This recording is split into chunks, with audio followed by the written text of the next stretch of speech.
विधियां।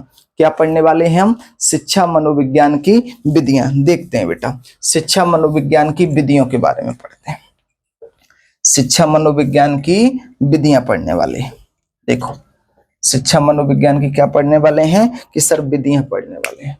देखो, शिक्षा मनोविज्ञान की विधियां।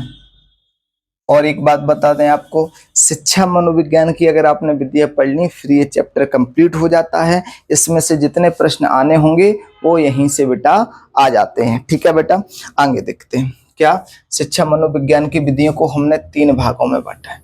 कितने भागों में बांटा है कि सर 3 भागों में बांटा है। कौन कौन सी होती हैं? आप सभी के अभी नाम जान रहे होंगे। पहला क्या होती है सर? निरीक्षण विधियां। कौन सी होती हैं?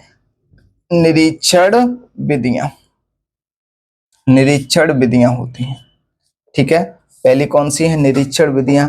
अगली विधियों का नाम क्या है? प्रायोगात्मक या कहें प्रायोगिक विधियां। प्रायोगिक विधियां। ठीक है, आगे क्या है? विवरणात्मक विधियां। विवरणात्मक विधियों की बात कर रहे हैं। इंग्लिश भी लिख देता हूं मैं इनकी। ठीक है, इसे बेटा क्या बोलते हैं? ऑब्जर्वेशंस मेथड बोलते हैं। क्या बोलते हैं? ऑब्जर्वेशन मेथड्स बोला जाता है इसे। ठीक है, इसे ऑब्जर्वेशन मेथड्स बोलते हैं। इसे क्या कहते हैं? एक्सपेरिमेंटल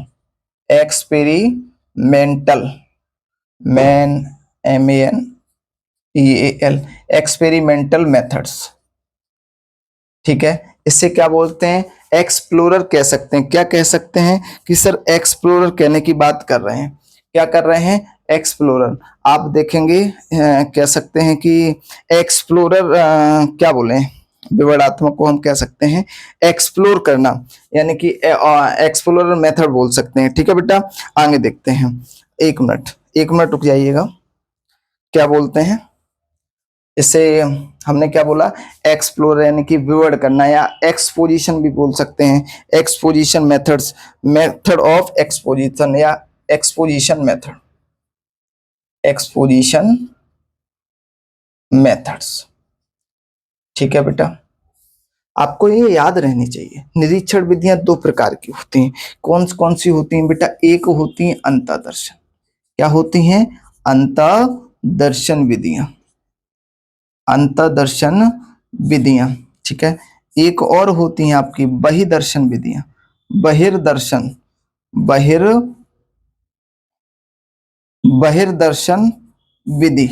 विधियां।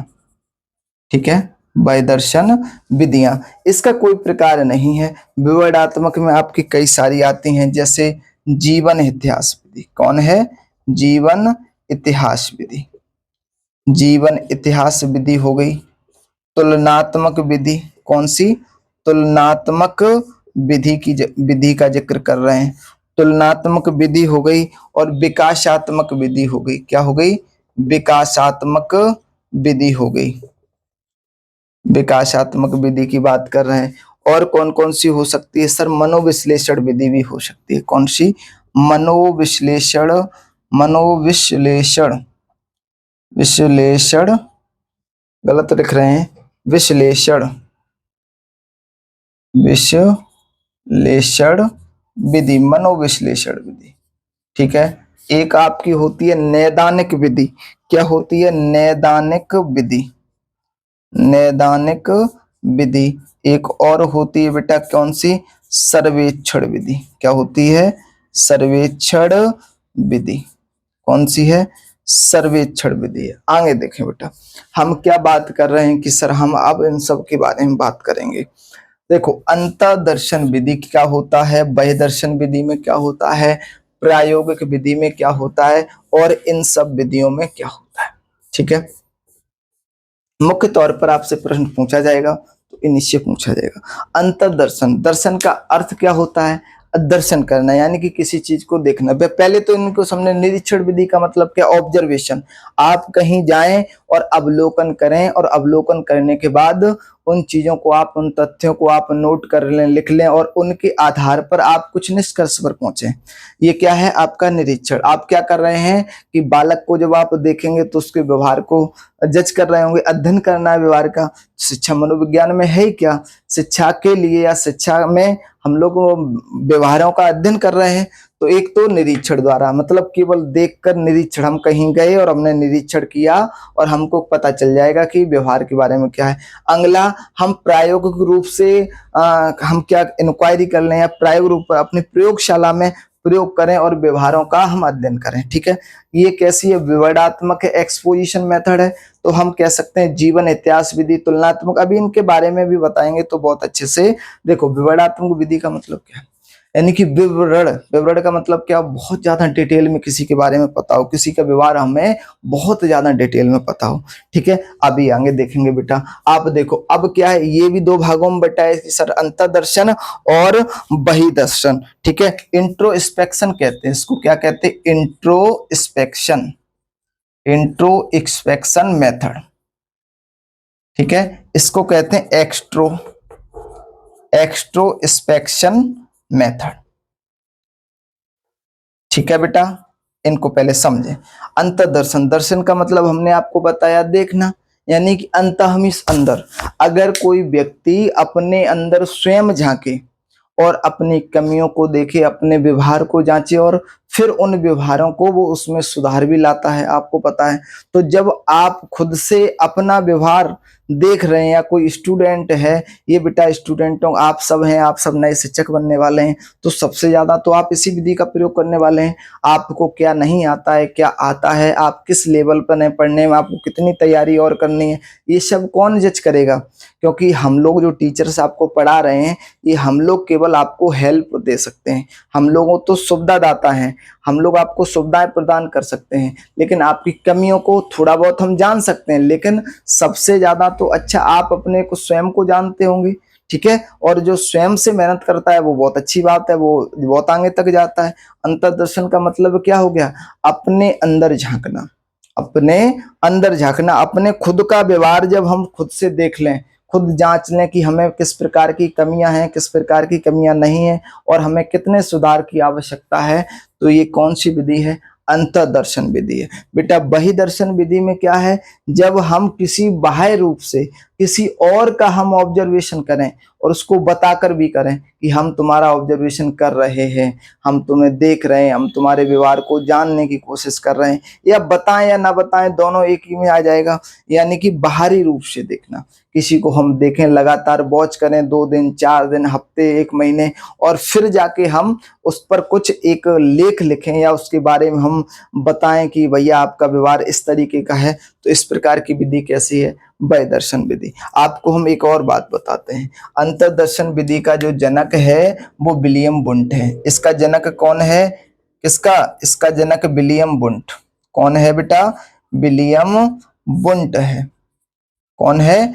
William Wundt. व इनका शिष्य टिचनर आता है, वह टिचनर की बात करी जा रही है। इनका शिष्य क्या है सर? एक शिष्य का नाम है टिचनर। तो दोनों सहयोगी हैं, दोनों अंतर्दर्शन विधि के, दोनों को जनक कहा जाता है। अब क्या बात आ रही है सर? बहिर्दर्शन विधि की बात कर रहे हैं। किसकी विधि की बात कर रहे हैं सर? बहिर्दर्शन विधि की बात कर रहे हैं। तो बहिर्दर्शन विधि का जनक कौन है? William James.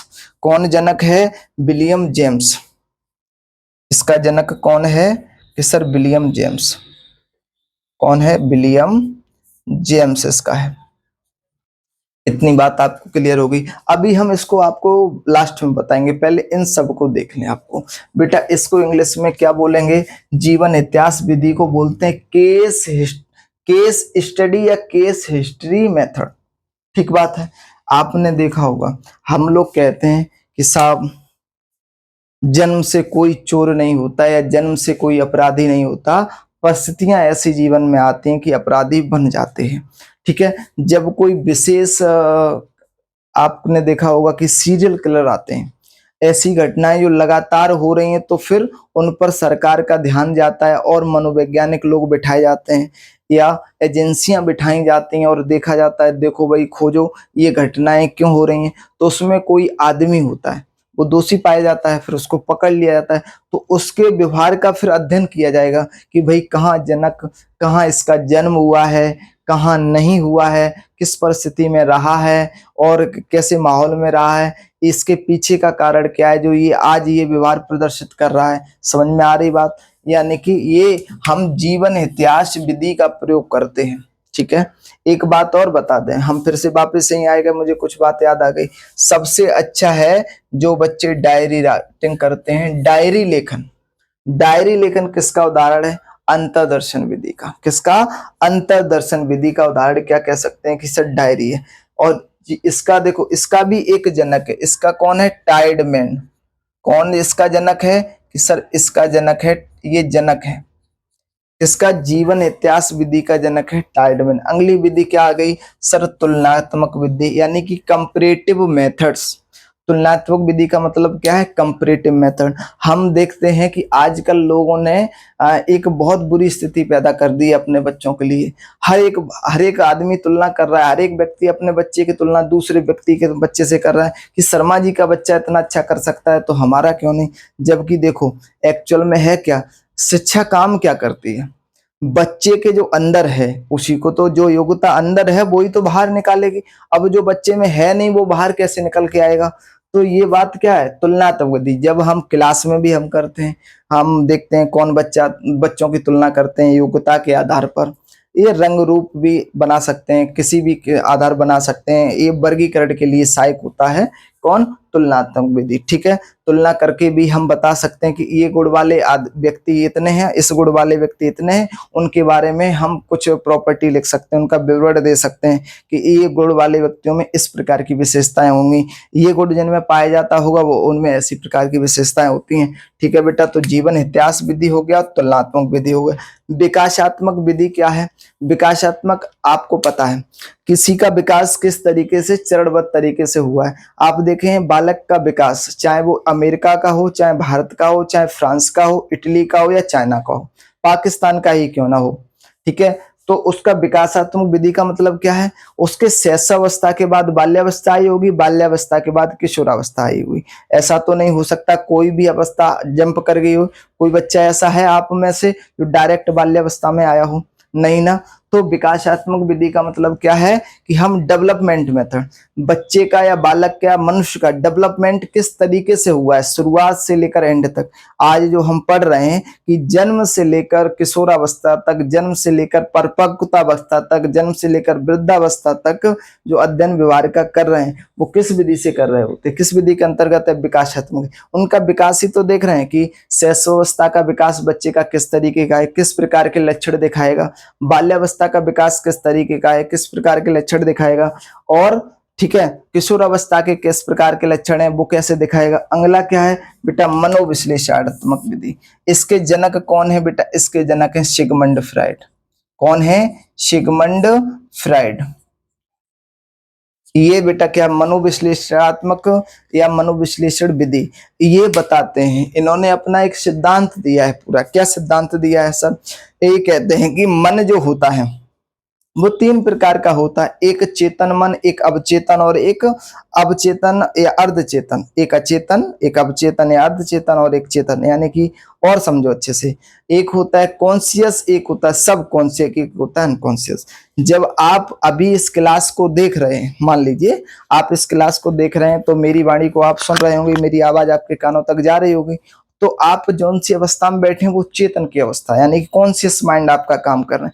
लेकिन इसी जगह अगर हम आपसे पूछें कि भाई कुछ प्रश्न पूछ लिया, हमने प्रश्न पूछा राम किसके पुत्र थे, तो इसका आंसर आप लोग देंगे, आप लोग दे रहे हैं, तो ये आंसर कहां से आ रहा है? अचेतन मन से। इस प्रकार से एक बार और समझिए, जब आप परीक्षा हॉल में पेपर देने जाते हैं तो आप वहां बैठे तो होते हैं, वो चेतन अवस्था है, लेकिन जब आप आंसर राइटिंग कर रहे हैं, उत्तर लेखन कर रहे हैं, तो उसमें क्या है कि जो आपको आंसर याद आ रहे हैं वो कहां से याद आ रहे हैं?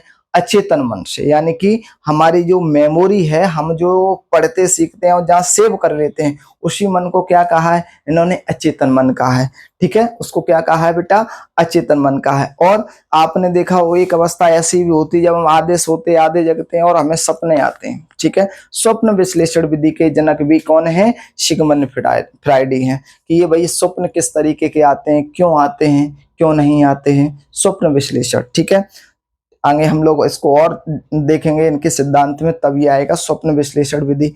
अब देखो मैंने क्या बताया, तो जब आप सपने देखते हैं, सपने देखने वाली अवस्था कौन सी है, सबकॉन्शियस, यानी कि आधे चेतना में है और आधी अचेतना में। ठीक बात है।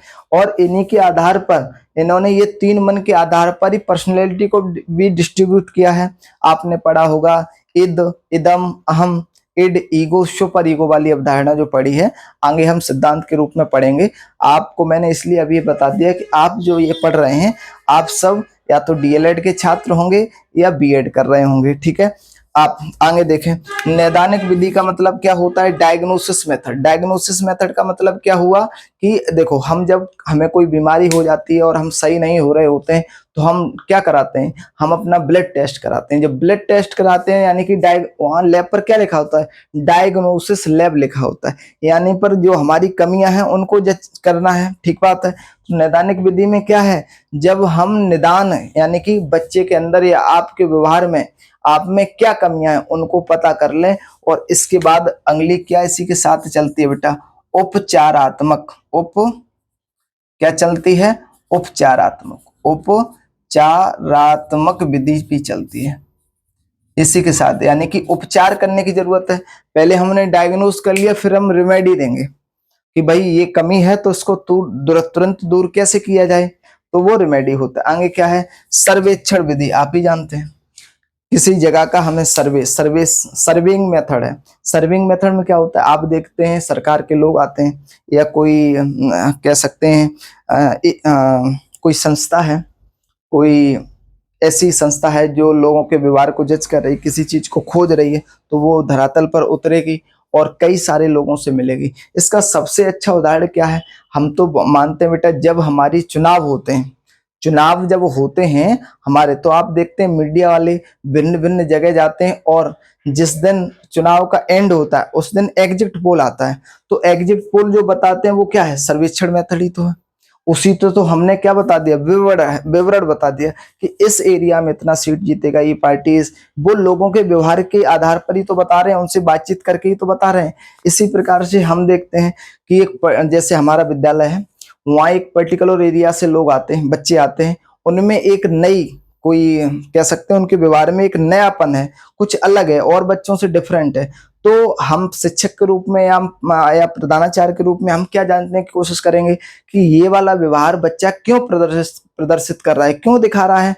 तो उसके लिए हमें क्या करना पड़ेगा, सर्वे करना पड़ेगा, यानी कौन सा मेथड अपनाना पड़ेगा, सर्वेक्षण विधि हमें अपनानी पड़ेगी। बात समझ में आ रही है आपको कि नहीं आ रही है? ठीक है, इतनी बात शायद आपको समझ में आ गई होगी। आगे देखें क्या हम बात कर रहे हैं, आगे देखें। अब हम प्रायोगिक विधि की भी बात कर लें। प्रायोगिक विधि के लाए हम क्या बात करें, इसके जनक के हम पहले तो हम इनके जनक लिखते हैं बेटा। कौन है, जॉन स्टुअर्ट मिल है। कौन है, जॉन स्टुअर्ट मिल, इसके क्या है, ये जनक है।